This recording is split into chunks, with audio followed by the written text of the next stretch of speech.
Hello and a very warm welcome. I am Gusheen Garland and you're watching Firstpost. In the next few minutes, I get you the top 50 updates from around the world, only here on Fast and Factual. Let's get started. Today we begin in Europe. A Ukraine summit in London hosted by British Prime Minister Keir Starmer concluded yesterday. Key European leaders and Ukrainian President Volodymyr Zelensky were in attendance. Starmer unveiled a 4-point plan to secure peace in Ukraine. The discussion centered on 1-month truce, military aid and transatlantic ties. The UK, France and others will also draft a ceasefire plan which will be presented to the United States. Ukraine's Zelensky has said that he can salvage US-Ukraine ties. His remarks come after the bitter exchange with US President Donald Trump at the White House on Saturday. Despite the spat, Zelensky remains optimistic about a constructive dialogue. The Ukrainian president also said he's ready to sign a minerals deal with Trump. The US has sent an aircraft carrier to South Korea. The American warship, the USS Carl Vision, arrived in Busan yesterday. Washington says the move is a show of unity among both the countries. This development comes after North Korea recently tested strategic cruise missiles. Kim Jong-un, who supervised the test, ordered troops to get nuclear attack ready. In yet another controversial take, tech billionaire Elon Musk has backed the idea of the US withdrawing from NATO and the United Nations. His endorsement came through a post on his social media platform X. Musk responded by saying, "I agree," to the user who suggested the US should leave NATO. The Trump administration is also considering exiting the World Bank and the International Monetary Fund or the IMF. Hundreds of protesters gathered outside a Tesla dealership in New York City. They opposed Elon Musk's role in government job cuts under President Trump. Similar Tesla takedown protests happened nationwide, with people blocking traffic and holding signs. Musk leads Trump's Department of Government Efficiency, or DOGE, which has fired thousands of federal employees and cancelled contracts. Police arrested 9 protesters at the New York rally as tensions rose.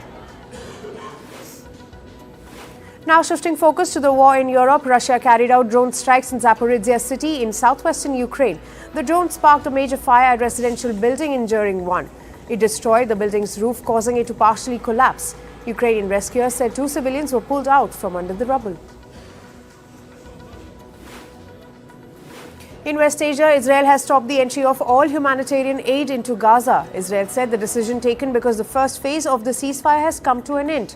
Israel did agree to implement a temporary ceasefire covering Ramzan and the Passover periods, but Hamas has so far declined it.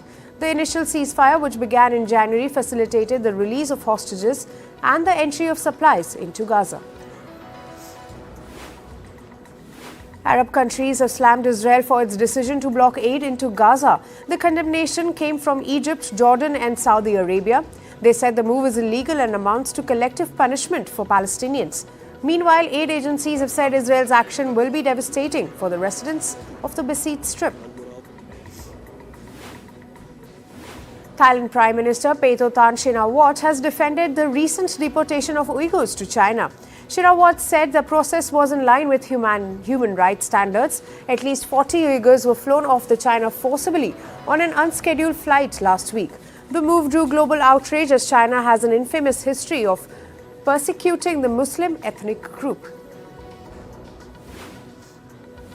In northern India, 8 people died after an avalanche hit a construction camp in Uttarakhand state. The incident happened last week and over 50 workers were trapped under the debris. Officials have now concluded the rescue operations after getting 46 people out. The Indian Army used drones to help the trapped people. On to climate news now. A wildfire in Carolina forest area of South Carolina threatened homes on March 2. Flames were closing in on houses as emergency crews worked to contain the blaze. Residents say their families barely made it out in time. Despite the intense fire, no structures were lost and no injuries were reported. Authorities warn of lingering smoke and reduced visibility. The wildfire, spanning approximately 1,600 acres, was 30% contained by the evening.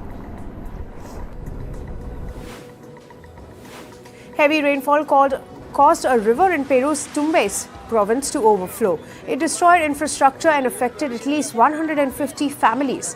Floodwaters submerged homes, forcing residents to seek higher ground. The disaster also damaged over 5,000 hectares of crops, including bananas and cereals. Peruvian army and navy are assisting in relief efforts. Cyclone Gahons hit France's Reunion Island over the weekend. The cyclone killed 4 people and left 160,000 households without electricity and disrupted water supply. In the capital, Saint Denis, residents witnessed severe flooding with cars being swept away. Rescuers from nearby Mayotte and mainland France were deployed to clear debris and restore access to the island.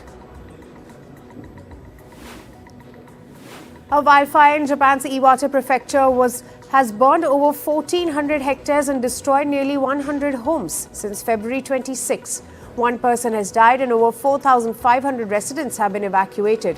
The Japan Self-Defense Forces have deployed helicopters to combat the blaze, while a dry weather alert remains in effect in the city of Ofunatu. As climate change threatens coffee production globally, South Sudanese farmers are turning to Excelsa.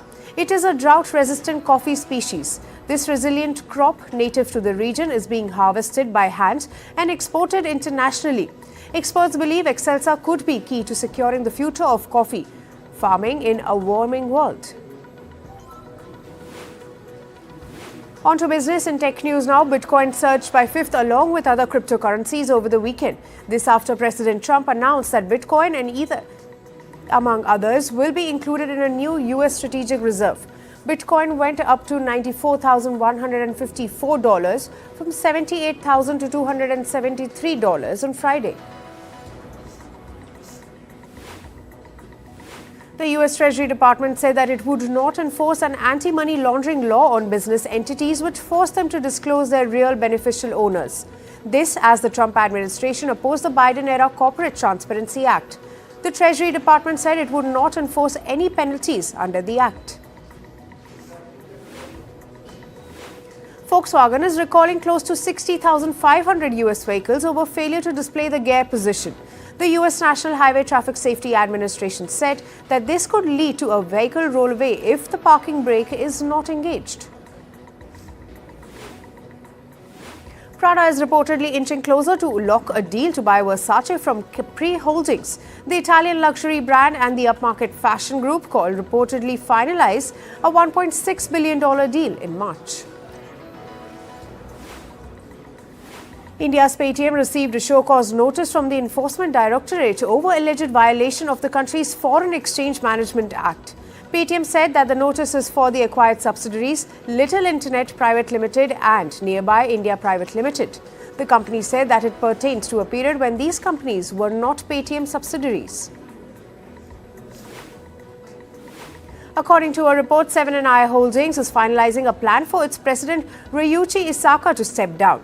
The company's first foreign chief, Stephen Darkus, will reportedly be appointed as the next president. Stephen has been heading a special committee to evaluate a $47 billion takeover bid from Canada-based operator of convenience stores, the Alimentation Couche-Tard. Shares of a New World development soared by 11.4% in early trading today. The surge came after the Hong Kong-based developer announced that it would increase cash flow.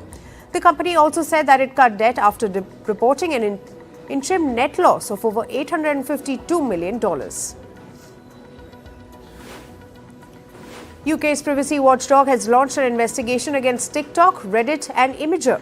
The Information Commissioner's office is probing how these three companies safeguard children's privacy.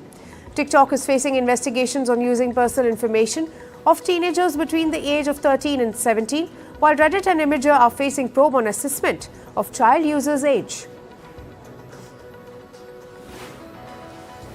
SoftBank Group is reportedly planning to borrow $16 billion. The money is to invest in artificial intelligence. The company may borrow another $8 billion in early 2026. This as SoftBank reportedly seeks to invest up to $25 billion in OpenAI.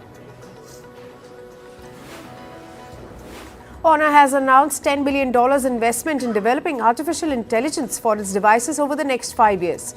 This as the former Huawei unit is preparing for a public listing. The announcement was made by the Chinese smartphone maker CEO James Lee yesterday.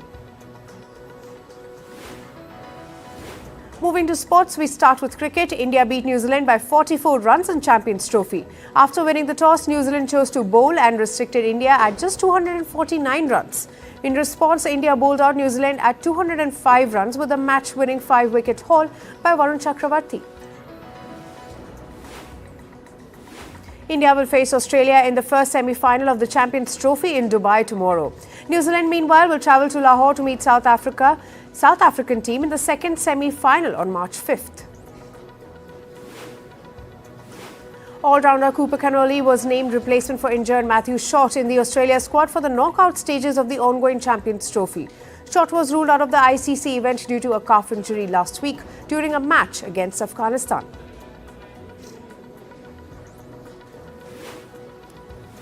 In football, Barcelona beat Real Sociedad 4-0 in LA Liga. Gerard Martin struck the opening goal in the 25th minute. Marc Casado extended Barca's lead to 2-0 shortly after. Ronald Araujo hit the back of the net in the 56th minute. Robert Lewandowski extended the scoreline to 4-0 to seal the game. Manchester United was sent crashing out of the FA Cup as they lost a penalty shootout following a 1-1 draw with Fulham. Victor Lindelof and Joshua Zirkzee botched their spot kicks. Earlier in the match, Calvin Bassey gave Fulham the lead while Bruno Fernandes equalised. In tennis, Laslo Djere won the men's single title at Chile Open. In the finals, the Serb defeated men's world number 31 Sebastian Baez 6-4, 3-6, 7-5.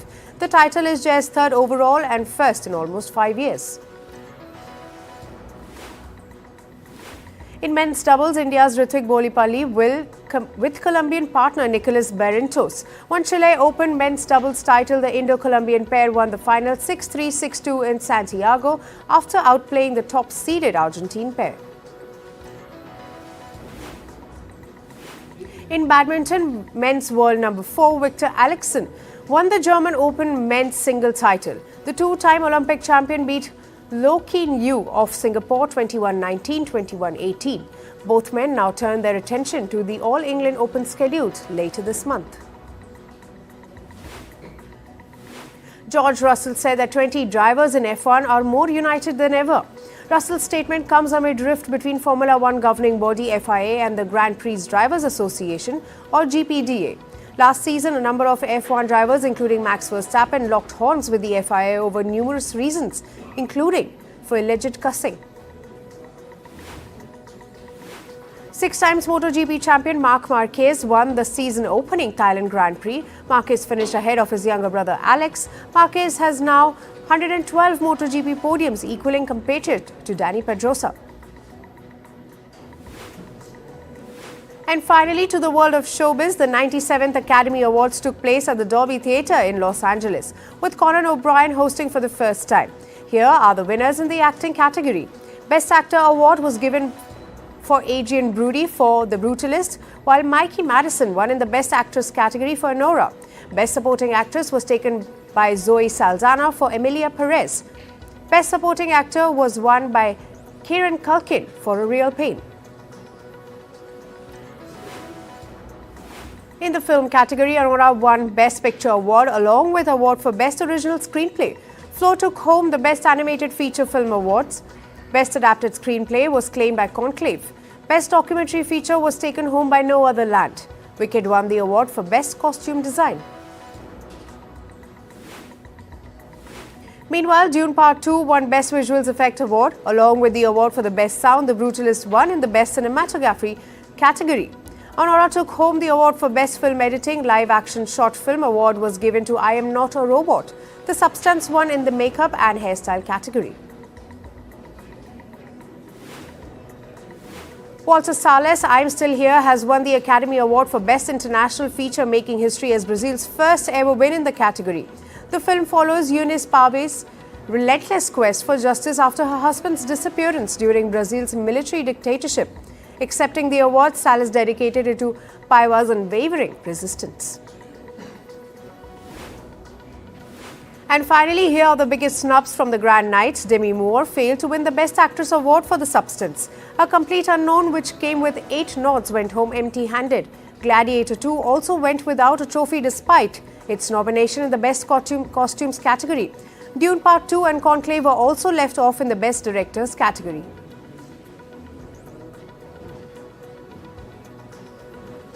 That's all for today. Thank you for joining us. I am Gushin Garland and we'll see you right back here tomorrow. Stay informed and stay tuned to Firstpost.